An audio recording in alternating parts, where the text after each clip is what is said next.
Australia toppled South Africa at Ellis Park for the first time in 62 years with a sensational 38-22 comeback win from 22-0 down in the Rugby Championship opener. The Wallabies scored a remarkable 6 straight tries against the double world champion and Rugby Championship titleholder to earn one of their greatest wins in the professional era. Australia came to the Highveld battle-hardened from the narrow home series loss to the British and Irish Lions, but its record in South Africa made it an obvious underdog. It hadn't won in South Africa since 2011 or at Ellis Park since 1963. The Springboks underlined their credentials by sprinting to 22-0 in 17 minutes with 3 well-made tries. But they never scored again. Australia didn't panic, absorbed the blows, tightened its defense, and watched a Springboks side packed with 18 World Cup winners surprisingly wobble as the pressure was returned.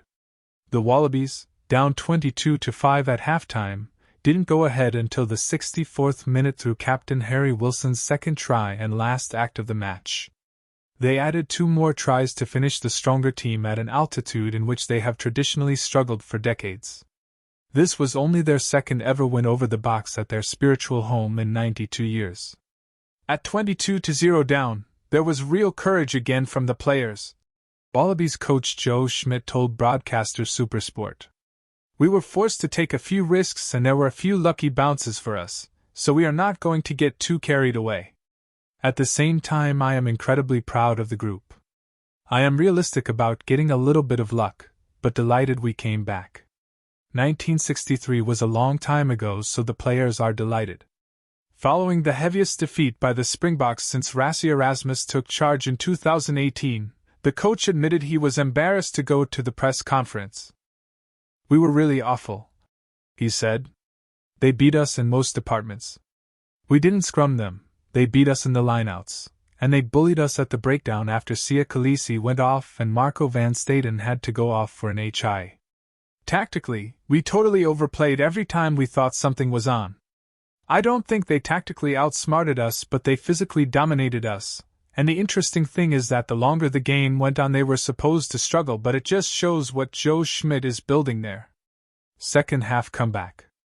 Wilson opened the second half, scoring a soft try from replacement prop Angus Bell's pass into a gap 25 meters out. Len Ikator limped off and Australia patched the midfield with Andrew Kellaway, and put half backup Tane Edmund on the wing for the injured Dylan Peach. Australia blew 2 consecutive attacking lineouts to narrow the 22-12 gap, and managed it only when rugby league convert Joseph Okoso Suali intercepted fly half Manye Lebak from 55 meters out for his first test try. They finally hit the front when full-back Tom Wright set up Wilson, who appeared to be cramping as he crossed the try line for a second time. Wilson left.